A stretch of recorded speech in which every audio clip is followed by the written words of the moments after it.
नमस्कार दोस्तों, चैनल में आपका बहुत बहुत स्वागत है। पैसा तो आपने बहुत कमाया होगा, पर पैसा बचता नहीं होगा। सबकी समस्या रहती है, चाहे वो 10,000 रुपये कमाने वाला हो, चाहे वो 10 लाख कमाने वाला हो। पर आखिर सबकी परेशानी क्या है? पैसा कैसे बचाएं, अमीर कैसे बने? तो इसी फाइनेंशियल लिटरेसी के साथ आज हम एपिसोड 1 में आप सबका स्वागत करते हैं।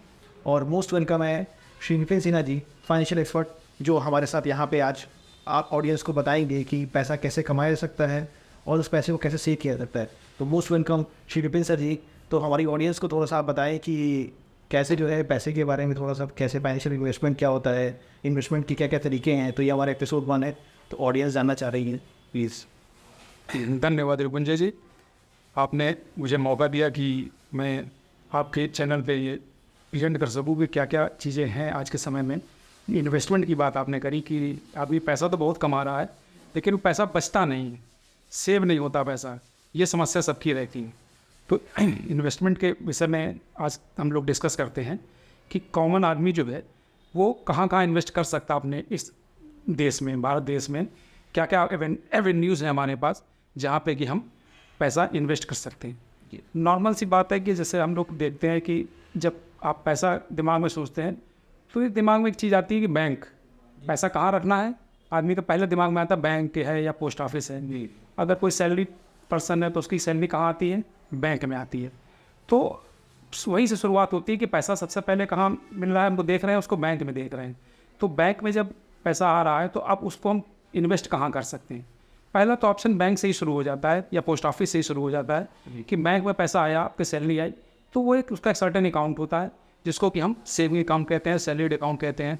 इस तरह के अकाउंट सभी लोग खोलते हैं और उसमें एक सर्टेन इंटरेस्ट भी मिलता है उस पैसे। लेकिन जो सेविंग अकाउंट होता है वो थोड़े समय के लिए रखा जाता है, होता है उसमें पैसा थोड़े समय के लिए पार्क होता है। आपकी आवश्यकता है जैसे जैसे होती है आप पैसा विड्रॉल करते हैं और उसको कंज्यूम कर लेते हैं। वो सर, जैसे सैलरी किसी की मिली 10,000 रुपये कमाना चाहती है, सबसे पहले तो उसकी होगी तो सैलरी अकाउंट, मतलब सेविंग अकाउंट ही एक तरह से, तो पहले पैसा उसी में उसका गया। पहला पैसा उसका नॉर्मल कोर्स में सेविंग अकाउंट ही होता है। वो अगर मान लीजिए सैलरीड अकाउंट है तो कुछ उसमें बेनिफिट्स हो सकते हैं, अपनी बैंक दे रहा हो उसमें, ये जीरो बैलेंस हो सकता है, या अगर जैसे किसी अलग बैंक का हो सकता है तो उसमें हो सकता है क्योंकि लिमिटेशन भी होती है कि 1,000 रुपये मिनिमम बैलेंस रखना है, 5,000 रुपये बैलेंस रखना है, 10,000 रुपये रखना। ये नॉर्मल सेविंग अकाउंट होता है। इसमें कि आप देखते हैं कि 2%, 2.5%, 3% अलग अलग बैंक टू बैंक वेरी करता है। कुछ बैंक ज़्यादा भी ऑफर करते हैं तो आपका पैसा वहाँ पार्क हो जाता है। मतलब वहाँ पे भी हम कुछ पैसे अर्न कर सकते हैं। जैसे 10,000 रुपये है तो हम उसको साल भर रखें तो कुछ पैसा हमारा बढ़ेगा। हाँ, 10,000 रुपये का आप इसे रखते हैं, मान लीजिए साल भर उसको रखते हैं तो आप उसका 2%, 2.5% जो भी रिटर्न है वो गेन होता है।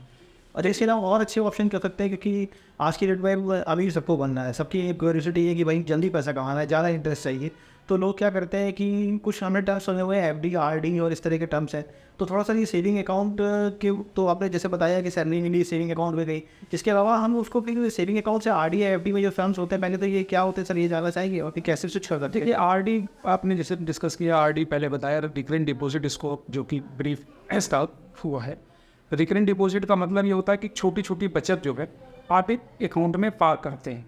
जैसे ये क्या होता है कि जैसे छोटे इन्वेस्टर के लिए होता है कि जो पैसा जिसका बचता नहीं, जो सबसे बड़ी बात होती है, जैसे गृहिणियाँ हैं वो अपना पैसा बीच में थोड़ा थोड़ा करके उस अकाउंट में पार्क कर लेते हैं। वो पोस्ट ऑफिस में भी RD हो सकती है या बैंक में भी हो सकती है। उसमें होता क्या है कि जनरली आप जैसे सपोज 1,000 रुपये, 2,000 रुपये, 5,000 रुपये, 100 रुपये, ये डिपेंड करता है पर्सन टू, मतलब बैंक टू बैंक और RD में कि कितने मिनिमम उसकी लिमिट है। 500 रुपये से लेकर 1,000, 2,000, 5,000, 10,000, तो वो आप हर महीने उसमें मार्क कर सकते हैं। महीने कर सकते हैं, क्वार्टरली कर सकते हैं, उसका जैसा मोड है उस हिसाब उसको क्वार्टरली पार्क करते चले जाते हैं। तो उसमें क्या होता है कि एक नॉर्मल कोर्स में जो आवर्ती सेविंग बैंक अकाउंट होता है उससे ज़्यादा रिटर्न मिलता है। तो मान लीजिए उसमें 6% इंटरेस्ट मिल रहा है, तो आपका पैसा जो जा रहा है हर महीने वो पार्क हो रहा है, वो एक्यूमुलेट हो रहा है और उसके साथ इंटरेस्ट जनरेट हुआ जा रहा है। तो वो पैसा आपका धीमे धीमे बढ़ता जा रहा है। मान लीजिए वही पैसा आपने 5 साल की RD करी तो पता चला 1,000 रुपये की 5 साल की RD के तो 6,000 रुपये तो आपने जमा कर दिए, 12-5 60,000। लेकिन हो सकता है उसकी वैल्यू 7,000, 7,500, 8,000, वो डिपेंड करता है उस जगह पे आपको एक। मतलब हर महीने जो है उस सेविंग से, जैसे वो सेविंग में है तो थोड़ा थोड़ा पैसा 500 या 1,000 रुपये जो को लगता है सेव कर सकते हैं, तो उसे ड्यूरेशन के टर्म मतलब चला सकते। हाँ, ये 5 साल बेसिकली है क्या कि जैसे आपने बच्चों को देखा होगा कि जैसे बच्चे पैसा इकट्ठा करने के लिए गुल्लक में डाल देते हैं। जी। तो गुल्लक में डालते तो वहाँ एक्यूमुलेट होता है, वहाँ कोई इंटरेस्ट जनरेट नहीं होता। लेकिन यहाँ पर क्या है कि अब जब RD इसमें वो रिकरिंग डिपॉजिट आपने बोल रखा है कि जो कि छोटी बचतों पे गवर्नमेंट ने रिटर्न ज़्यादा देने की कोशिश करती है, तो वहाँ पे एक्यूमुलेट होता है, तो आपको इंटरेस्ट पे मिल, इस तरह से पैसा आपका इकट्ठा हो जाता है। ठीक। दूसरा टर्म आपने यूज़ किया कि एफडी, जी ठीक है, एफडी या फिक्स डिपॉजिट जिसको टर्म डिपॉजिट कहते हैं, वो अलग अलग फिर वही फिर आपके जो एवेन्यूज़ हैं कि आपका पोस्ट ऑफिस है, बैंक है, प्राइवेट बैंक है, जो भी है, उनमें फिक्स डिपॉजिट का एक टर्म आता है कि आप पैसा अपना जमा करते हैं और उस पर एक सर्टेन इंटरेस्ट वेरी करता है, वो किसी में 5%, 5.5%, 6%, और वो अवधि के हिसाब से होता है कि किसी में कि 6 महीने की आपको पैसा की जरूरत अगर लग रही है कि हमको 6 महीने की जरूरत नहीं पड़ने वाली है, तो आपने 6 महीने की एफडी कर दी, तो वो जो नॉर्मल सेविंग बैंक में 2-2.5% होगा, हो सकता है वहाँ 5% या 6% इंटरेस्ट मिल रहा हो आपको।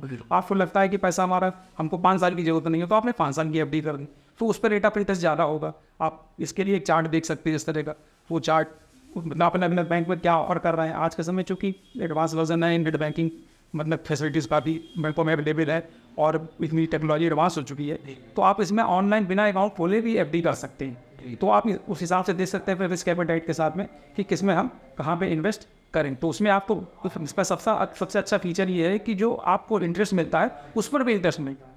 जैसे सपोज के लिए रही क्वार्टरली कंपाउंडिंग है, तो मान लीजिए 1 लाख रुपये आपने जमा किया, मान लीजिए 10% का इंटरेस्ट है, तो मान लीजिए कि 2,500 रुपये क्वार्टर में आपको इंटरेस्ट मिला, फिर वो अगला जो इन्वेस्ट होगा आपका वो 1,02,500 पे इन्वेस्ट होगा, यानी वो 2,500 भी एक्यूमुलेट करेगा आपका वो अगला 10% इंटरेस्ट। तो इस तरह से कंपाउंडिंग इंटरेस्ट होता है, तो 5 साल में आपका पैसा बहुत ज़्यादा मतलब उसके कंपेटिवली ज़्यादा हो जाए। नहीं, बहुत अच्छी चीज़ है। तो सेविंग की कंपेरिजन में हमको पैसा या तो आरडी या एफडी में रखें, तो एक चीज़ से मतलब पैसे की कंपाउंडिंग हो रही है, पैसा ग्रोथ कर रहा है। पैसा ग्रोथ कर रहा है। जनरली कि सैलरीड हस्बैंड वाइफ दोनों लोग अर्निंग होते हैं, इस तरह की घटनाएं होती, तो क्या होता है कि पता चला पैसा हमने उसमें सेविंग में रखा, सैलरी मेरी आ गई, उसके बाद पैसा सैलरी के परसेंट में पड़ा रह गया, तो सालों साल पैसा पड़ा रह गया, पता चला उसमें रिटर्न आपने क्या ये जनरेट किया सेविंग का, जबकि आप उसमें अगर एफडी कर सकते थे या उसको आपको ये देखना है कि जब लंबे समय तक पैसा यूज़ नहीं हुआ तो उसको आपको एफडी टर्म में कन्वर्ट कर देना। इसका एक बहुत अच्छा फीचर आप दे सकते हैं। अलग अलग बैंकों में आज के समय में एक उन्होंने फैसिलिटी दे रखी है कि सर्टेन अमाउंट के ऊपर अगर आप पैसा आपका जो डिपॉजिट होता है तो वो ऑटोमेटिक एफडी में कन्वर्ट कर सकता है। तो ये भी एक फीचर आप अपने बैंक से ऐड करा सकते हैं, तो ये आपका रिटर्न जो है एक्यूमुलेट कर देगी, थोड़ा पैसा आपका ज़्यादा बढ़ने लगेगा। ये सर आज की यंग जनरेशन जो है वो अब 7-8% में नहीं टिकना चाहती है। वो आजकल जैसे म्यूचुअल फंड ये सारी देखती है 7-10% है, इसमें स्टॉक में लगाते हैं, इसमें आते हैं। थोड़ा क्या ये भी एक इन्वेस्टमेंट का मतलब एक तरीका होता है? एक्चुअली है क्या कि इन्वेस्टमेंट के एवेन्यूज देखिए अलग है। जैसे मैंने अभी आपने रिकरिंग डिपॉजिट की बात करी, एफडी की बात करी। अब अगर आप म्यूचुअल फंड में जाते हैं तो म्यूचुअल फंड का अलग एवेन्यू है, स्टॉक में पर्टिकुलर इन्वेस्टमेंट करते हैं तो उसके अलग एवेन्यू है। कुछ टैक्स सेविंग इंस्ट्रूमेंट्स हैं जैसे कि पीटीएफ है, एनएससी है, तो इनके अलग एवेन्यूज़ हैं। इसी तरह से जैसे जो गवर्नमेंट एम्प्लॉय लोग हैं या इवन प्राइवेट सेक्टर में भी एक एवेन्यू है कि जैसे क्या होता है कि सर्टेन अमाउंट जो पुराने लोग थे 2005 के पहले जो उनकी सर्विस थी उनको एक सर्टिफिकेट थी कितना पैसा मिलेगा, लेकिन क्या कि अब आज के समय में नई व्यवस्था के हिसाब से कि एनपीएस में आपको इनरोल करना ही करना है, तो वो एनपीएस में जब पैसा लगाते हैं तो एक सर्टेन पैसा आप पे चला जाता है, उतना ही पैसा या उससे एक वॉलेटेड पैसा, जैसे आज के समय की व्यवस्था ये है कि 10% पैसा आपका जो बेसिक सैलरी है उसका फट के चला जाता है और 14% पैसा जो गवर्नमेंट एक्यूमुलेट कर देती है, तो ये पैसा इकट्ठा हो जाता है आपका। अब वो जो पैसा इकट्ठा हो रहा है उस पर गवर्नमेंट उसको इन्वेस्ट करती है, कुछ पैसा पार्ट उसका क्या गवर्नमेंट करती है फिक्स सिक्योरिटीज पर इन्वेस्ट कर देती है, कुछ आपका इक्विटी में इन्वेस्ट कर दी। तो पर बेसिकली म्यूचुअल फंड या जो भी चीज़ आप बात कर रहे हैं रिटर्न की बात कर रहे हैं वो अच्छी बात है, लेकिन पहले उससे पहले आपको रिस्क एपेटाइट समझना पड़ेगा कि हमको कहाँ पे पैसा लगाना है, आपका रिस्क क्या है। ये बहुत ज़रूरी सर है, जैसे बता रहे हैं कि ध्यान से सुनें इस चीज़ को कि मतलब देख के इन्वेस्ट नहीं कर देना है, क्योंकि आजकल क्या है कि अभी भी हमेशा से लोगों की पसंद आरडी एफडी रही है, गोल्ड सिल्वर रहा है, तो गोल्ड सिल्वर के बारे में जानेंगे। लेकिन जो स्टॉक में आप इन्वेस्ट करते हैं लॉन्ग टर्म के लिए, तो ये बस सोचिए कि एसआईपी कर दी, पर एसआईपी आपके फंड्स क्या है उसके बारे में जानना जरूरी है। लेकिन सर उसके पहले ये जानेंगे कि आज लोग हम गोल्ड सिल्वर के रेट जो है बढ़ते ही चले जा रहे हैं, ठीक है। तो हमेशा से लोगों की पसंद रही गोल्ड सिल्वर, हम भी बहुत पसंद करते हैं सर, कुछ नहीं होता, लगता है कि कुछ नहीं समझ में आता तो गोल्ड लेकर रख लेते हैं सर। लेकिन आपको क्या लगता है सर कि गोल्ड सिल्वर पे इन्वेस्ट करना बेटर है, आइडिया है ना? देखिए अगर सही मायने में देखा जाए तो गोल्ड बेसिकली सबसे पहली चीज़ तो ये कि ऑर्नामेंट्स के काम में होता है जी, और हम सभी के घरों में कुछ ना कुछ गोल्ड मिलता है, जो गृहणियाँ और जो लोग पसंद करते हैं दोस्तों आभूषण बनाते हैं, ठीक है। मेरा तो अभी तो करवा चौथ में सर मैं खुद अभी गिफ्ट दिया तो वाइफ तो सर यही कहती कि गोल्ड ही चाहिए, है ना। और आप लोग बताइएगा कि आप लोग के साथ ये प्रॉब्लम होती है कि नहीं? तो देखिए शौक के लिए गोल्ड खरीदना तो ये अच्छी बात है, इसमें कोई इसकी कोई कीमत भी नहीं है जी जी। लेकिन जहाँ तक अब इन्वेस्टमेंट की बात है तो इन्वेस्टमेंट की एवेन्यूज़ में एक गोल्ड या सिल्वर को भी आज के समय में देखा जा सकता है। और है क्या कि जो करंट समय में जो फिक्स सिनारियोज़ हैं उसमें एक जैसे पहले के समय का ये था कि केवल एक ही इंस्ट्रूमेंट था कि ऑप्शन था कि आप गोल्ड जाइए सुनार से खरीद के रख लीजिए, ठीक है, उसको आप ज्वेलरी के टर्म में खरीद रहे हैं या मान लीजिए सर बिस्किट से जैसे फिर से बनाना चाहिए, हाँ, उस टर्म में खरीद रहे हैं। लेकिन आज के समय में आपको मतलब बहुत सारे डिजिटल ऑप्शन अवेलेबल तो वर्चुअली वर्चुअल अवेलेबल है, जैसे गोल्ड के म्यूचुअल फंड आपको मिलेंगे। तो जैसे उसमें क्या है कि अप्रिसिएशन, जैसे जो गोल्ड आप खरीद लेते हैं ये और खरीदने के बाद जो उस पर अप्रिसिएशन हो रहा है, जैसे मान लीजिए जो गोल्ड का रेट बढ़ रहा है, वो बेनिफिट आपको डायरेक्ट वहाँ भी मिल सकता है। गोल्ड के मार्केट में ETF एक्सचेंज ट्रेडेड फंड भी आते हैं, तो आप उसको परचेस करते हैं तो वो डेली आउंस क्या होता है स्टॉक मार्केट में लिस्टेड है, वो ट्रेड हो रहे हैं। वो आपको जब पैसे की जरूरत है आप उसको बेच दे दिए और जब आपको खरीदना है तो उसको खरीद सकते हैं। एप्रिसिएशन आपको वही मिलेगा जो कि गोल्ड पर मिलेगा। इसके अलावा गवर्नमेंट ने कुछ स्कीमें जैसे दे रखी है, सॉवरेन गोल्ड बॉन्ड भी दे रखी है, स्कीम दे रखी है। तो उसमें क्या है कि जैसे आप टाइम पे गवर्नमेंट की स्कीम आती है, उसका इशू आता है, उसको आप ले लीजिए। तो उसमें क्या करते हैं कि वो जो गोल्ड का एप्रिसिएशन हो रहा है वो तो मिलता है, आपको साथ में 2 से 2.5% का इंटरेस्ट भी मिलता है। तो वो एक एवेन्यूज हो सकता है। लेकिन दूसरे टर्म में मैं आपको कहना चाहूँगा कि गोल्ड को पहले आप थोड़ा सा बहुत इन्वेस्टमेंट के टर्म में इंडिया में यूज़ हो रहा है, अच्छी बात है, लेकिन अगर आप इसको डॉलर टर्म में देखेंगे तो गोल्ड का एप्रिसिएशन बहुत ज़्यादा नहीं है। अगर ये चार्ट आप देखें जिसमें हम दिखा रहे हैं कि 1900 में गोल्ड की क्या रेट था और आज क्या रेट है, तो आप देखेंगे जिस रेशियो में एप्रिसिएशन और चीज़ों में हो रहा है, ग्रोथ हो रही है, वो उतना ग्रोथ उसमें नहीं है।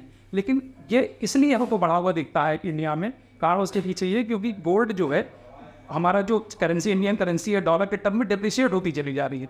जब हमारी करेंसी डिप्रिशिएट होती है तो प्राइस हमको ज़्यादा लगता है। तो कई अभी पिछले 2-3 साल में आप ये देखिए कि गोल्ड में बहुत अच्छा एप्रिसिएशन मिल रहा है, रिटर्न उसको इन्वेस्टमेंट की तरह हम लोग देख रहे हैं।